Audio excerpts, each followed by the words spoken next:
So I became vegan almost 10 years ago. My journey started back when I was living in the States. I got introduced to veganism through a book that was talking about how food can change the way we look and we feel. The Beauty Detox by Kimberly Snyder. It was talking a lot about eating more fruits and vegetables. That's how I became more interested in knowing more about food and nutrition, aware of where my food is coming from and what should I be eating and consuming. And then veganism kind of followed that. Of course, when it comes to the challenges of going, vegan, especially being a person from the Middle East and living in Qatar, I became very much aware that I needed to create alternative options for myself to continue on this lifestyle of veganism. But also, being bombarded by, questions from different people like, my family, my friends, constantly asking why I'm going vegan. Is it healthier for us? So I had to educate myself a lot. Going vegan for me was enriching because I immediately felt the amazing digestion. I used to get sick more often and now I don't. I think after going vegan, I realized that I have more energy and I have more power actually to give. So I started running, I started attending marathons, started doing yoga, and I started kind of doing lots of different activities. When I went vegan, a lot of my family, they thought I'm crazy. After opening and launching Evergreen, my first business, they've been adapting lots of vegan food into their lifestyle. My dad started juicing and adding lots of nice, vegan snacks here and there. My mom became vegan until 5 o'clock. So she's vegan for breakfast and lunch. My brother became vegetarian. My friends became vegetarians. It was for me very important to see the impact that a small decision of mine had on so many different people around me. We launched the business in 2016 with no vegan markets. People don't know what vegan is. Today, we have just set up the first vegan festival in the country in cooperation with big entities.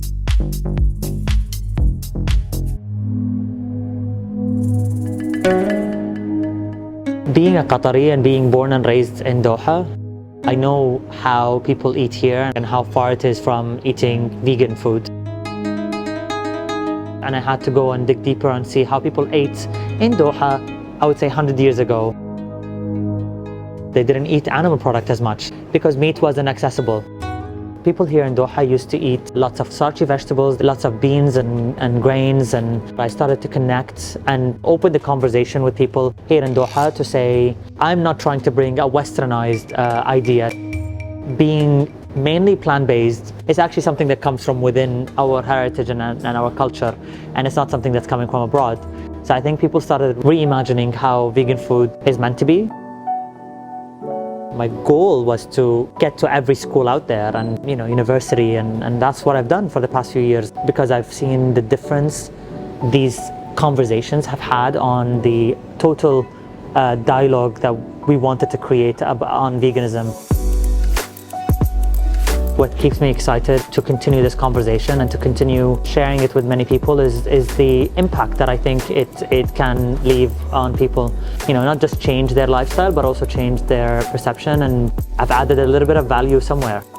It's the impact that I can create with my simple action.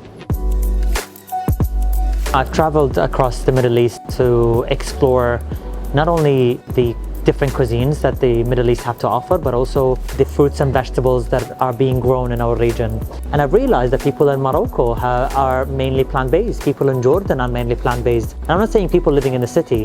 When I went outside of the city and met people in their farms and in their different villages, I found that they are depending so much on grains and nuts and seeds and beans and lots of vegetables from their farms. It's a completely different perception from what people think the Middle East eats.